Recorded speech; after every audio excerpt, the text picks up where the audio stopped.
அஸ்ஸலாமு அலைக்கும். நான் இன்றைக்கி மல்டி பர்பஸ்ஸு சாம்பார் பொடி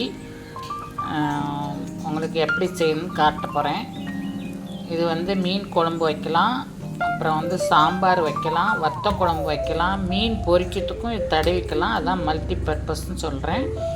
ஒரு நிமிஷம். மஞ்சள் 100 கிராம். நான் 1 கிலோ குவான்டிட்டி சொல்கிறேன். 1 கிலோ போடுறதுக்கு என்ன உண்டோ அதை சொல்லிகிட்ருக்கேன். நீங்கள் இதில் குறைச்சிக்கலாம். 100 மஞ்சள், 100 கிராம் மஞ்சள், 100 கிராம் மிளகு, 100 கிராம் சீரகம், 100 கிராம் வெந்தயம், 100 கிராம் கடுகு, அப்புறம் பெருங்காயம் இப்படி காய வச்சுருக்கேன். இது முழுசாக உள்ளது. இதில் கட்டி பெருங்காயம் இருக்கும். நீங்கள் நல்லா வெயிலில் காய வச்சு இதை மாதிரி காய வச்சு போடணும்.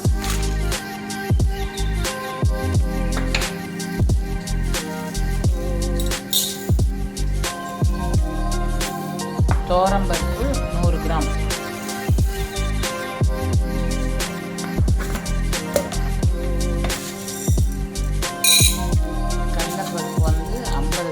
போடணும். கடலைப்பருப்பு 100 கிராம் போடக்கூடாது. குழம்பு கொலன்னு வந்துடும். ஓகே. உளுந்து 25 கிராம். அளந்தே போடுங்க. அளந்து போட்டால் தான் உங்களுக்கு தெரியும். 25 கிராம் உளுந்து. 1 கிலோ தனியா, 1 கிலோ மிளகாய். இதெல்லாம் வெயிலில் காய வச்சு,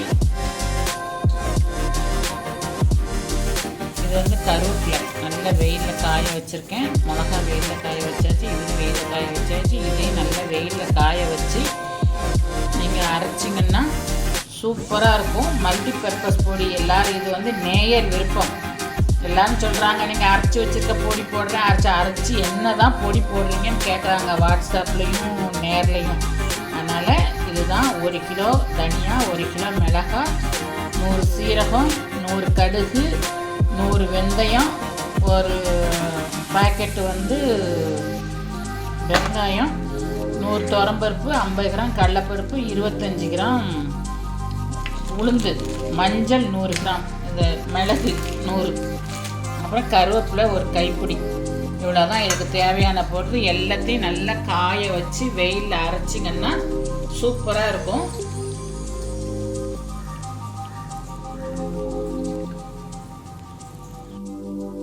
மாஷா அல்லாஹ். நேற்று காய வைக்கிறத காமிச்சேன். இப்போ நல்லா பொடியாகி வந்திருக்கு. நல்லா வாசமாக இருக்குது. சூப்பராக இருக்குது. நீங்களும் ட்ரை பண்ணுங்கள், கமெண்ட் பண்ணுங்கள்.